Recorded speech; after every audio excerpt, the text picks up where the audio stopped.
Hello everyone, Adam here again from FourFourTwo. Now, I'm just going to start this video with a bold statement. Well, not even a bold statement really, just something that I think now is getting to the point where it's borderline fact. So, are you ready? Scott McTominay is the best goal-scoring midfielder in the Premier League. Yeah, I mean, the stats back it up now, but also the eye test as well. It's been there for all to see for quite a while now, but particularly this season. So we're going to look into why that is and maybe whether Erik ten Hag should be using him a little differently to optimise his output and contribution to United within that team. So without further ado, let's get into it. So where did this all start? Well, I started to really think about it on the 20th of December 2020 when Manchester United beat Leeds 6-2. And in that game, Scott McTominay scored 2 goals, one in the second minute and one in the third. So out the blocks very quickly.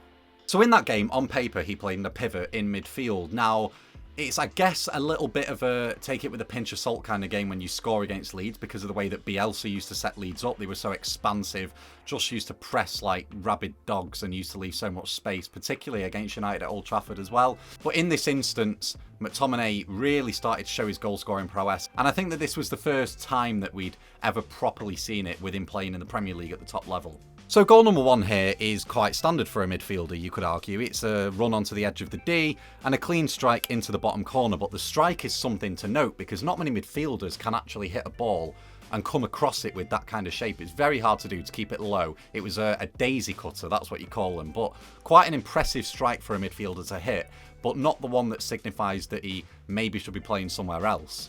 And the second goal here, I mean, it is quite literally just a striker's run. Martial holds it up. McTominay just drives through the heart of Leeds, gets into the box and finishes on his left peg in a position where you'd expect someone like Erling Haaland or Harry Kane to finish from. It's not a run that you would see any, particularly a midfielder playing in the pivot, make in any team.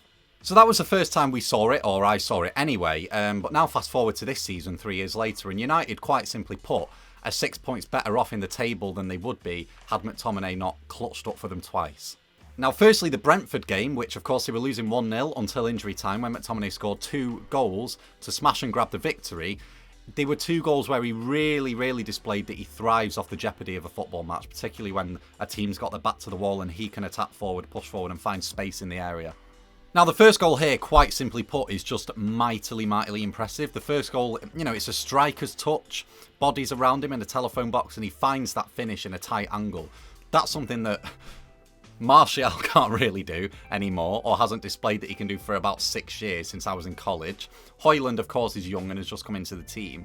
I'm not even sure Rashford could have pulled off what we've just seen there for that equaliser. Something so instinctive and so raw.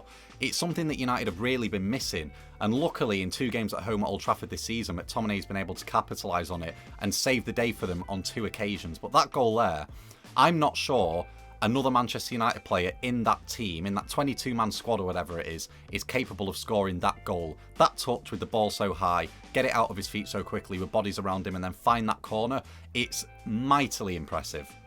And for the second goal, I think this one is actually the most telling goal of all in terms of McTominay's attacking capabilities, because he quite simply put from this set piece is anticipating the set piece and where the ball might go more than any other United player. You can see here that he's onside, but he's in front of all the other Manchester United bodies. Now, the ball is somewhere in the air at this point. I actually cannot find it on my screen, but just know that it's being lofted towards the back post onto Harry Maguire's big, massive head. There you go, there's the ball, we found it, dropping down to Harry Maguire's head. Now, McTominay, you can see he's in the line of defence, but he's ahead of every other Manchester United player. Of course, you could argue this is because he's physically big and taller than the other bodies, but when Maguire wins the knockdown, he's made that attacking run and he's predicted where the ball is going to land absolutely perfectly down to a T and manages to convert the header. And it was quite a towering header as well. This goal, very similar to the second goal he scored against Leeds, is just pure striker's movement and striker's instinct. You'd see many centre-backs fail to make this kind of astute movement from a set piece late in the game, just being completely predictive and instinctive about where the ball is going to drop. Now the Chelsea game from the other night. McTominay played as a pivot yet again, so some things never changed. 3 years ago playing as a pivot, now still predominantly playing as a pivot on that pitch. However, and this is no exaggeration to say, he probably could have had about 5 goals. That was 10. 5 goals maybe against Chelsea. He missed quite a lot of chances but kept getting into the right areas and just wreaking havoc. So for his first goal, we see Garnacho receive the ball here and cut it back to, you guessed who, Scott McTominay. Well, first it was to Harry Maguire, actually, the two men who seem to be just carrying Manchester United at the moment. But McTominay was also there for the rebound and then converted Manchester United's first left-footed strike of the season. Can you believe that? Their first left-footed goal in the Premier League this season. Only team left to not have scored one. But they have done now, thanks to Scott McTominay. And it's a great finish yet again. It shows nothing but composure, guided into the corner. What more can you say? This man is a striker. I am telling you, this man is he is a striker. I don't care if you didn't play there in the academy, kiddo. You are a striker, and I want you to be playing there. Another chance he should have scored here. Bruno Fernandes has the ball on the left-hand side and floats one right into where a striker should normally be. And who's there? The pivot, yet again, Mr. Scott McTominay. And this one, I mean, I don't know how it doesn't go in. Sanchez pulls off an initial save and then the rebound goes straight back into him. Anywhere else and that's a goal. And McTominay could have had a hat-trick on the day. But again, striker's movement, getting across the front of the 6-yard box and in between those two centre-halves to create himself another goal-scoring chance. He really uses his height, his physical prowess, his pace and his instinctiveness to just give himself chances. A chance after chance after chance. And then the winner, again created from the left-hand side, but Garnacho floating one to the back post this time where McTominay is again. So not only is he making runs across the front of the man like I just showed you a minute ago, but he's also making those back post runs and converting. This is something that, I know it's a bit of a cliche with footballers, but I think this kind of movement is something that can't actually really be taught. It's better movement than I've seen from Anthony Martial in 8 years. And I genuinely mean that. Like, this is striker's movement to a T. So it begs one question. How could Scott McTominay be utilised more effectively in this Manchester United team? Or is he being utilised effectively already to his optimal level, shall we say? Now, problem number one for me would be the fact that he is still on a team sheet playing in a pivot and has been doing for 3 years. Do I think he's very good at doing what a defensive midfielder should actually do? No. I don't think he's particularly good off the ball, and I think he sometimes shies away from receiving the ball in his own half. He's not comfortable like a Declan Rice or a Rodri, and I know the bar's very high to say that, but, you know, ultimately this is a position on the pitch that he is playing. Which then brings up the point that's got a lot of evidence to back it, that any footballer, no matter how good they actually are, should never really be restricted or, like, pigeonholed into one specific role. So the prime example of this will probably be Gareth Bale if you go 10 years back. You remember he was a left back, became a left winger, and then was one of the best footballers of the last 20 years. That's an extreme example. A more recent example, though, and a more applicable one, will probably be Joe Linton, who was, of course, signed as a striker for Newcastle by Eddie Howe. Not by Eddie Howe, by...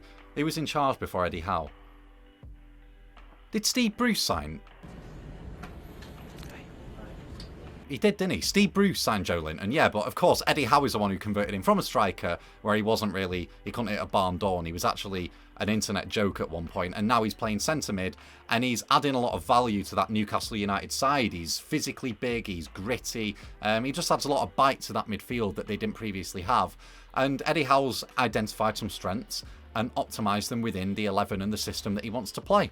So how would you shift the players around in the team to help Manchester United, or at least bear them more fruit going forward? Well, I do think that McTominay should probably be pushed up the pitch at this point. And if you look statistically, I'm not trying to scapegoat anyone here, but you've got Jadon Sancho, who currently is at home.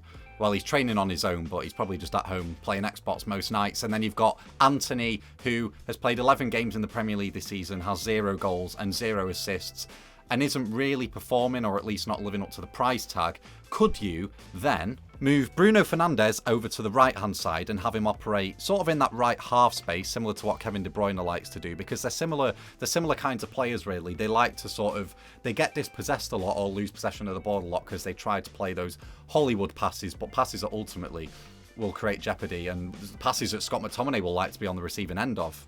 And then perhaps play Scott McTominay as this 10 who can kind of make late runs into the box in behind a striker. Because, okay, he's not the most technically gifted or elegant, or perhaps a player gifted with vision in that 10 role, but he seems to just wreak havoc. And while Manchester United is still in this tricky period of transition and trying to grind out results, they need someone like that as far up the pitch as possible, in my opinion. And then, of course, to replace the pivot, you can have Amrabat and then Casemiro when he's back to fitness. Okay, he's been a bit off the boil, but you could put Casemiro back in to then really have a solid pair of number 6s with McTominay ahead, giving him protection defensively, and freedom to just sort of move into these these attacking areas. And I mean attacking areas in the sense that he kind of picks them off his own accord. There's been so many different and varied examples of types of goals that I've shown you in this video that he really seems like he can actually do it all attackingly, which is, or in terms of goal scoring anyway, which is kind of ridiculous to say. Anyway, yes, you can let me know what you think of McSauce, Scott McTominay, Slot McBominay. What am I going on about? Just let me know what you think about him in the comments. Is he a good player? I think so. Or he certainly has strengths anyway. And can he be used differently? And yes, with that said as well, don't forget to subscribe. I don't know if you've noticed, but I've got the green screen on the go now. Trying to make it work. So, yeah, hopefully this edit looks good. Otherwise, this could look... If this green screen goes wrong, this will look horrific. But yeah. Anyway, regardless, don't forget to subscribe. Hope you have a lovely evening. I've been Adam Monk. Take care. Goodbye.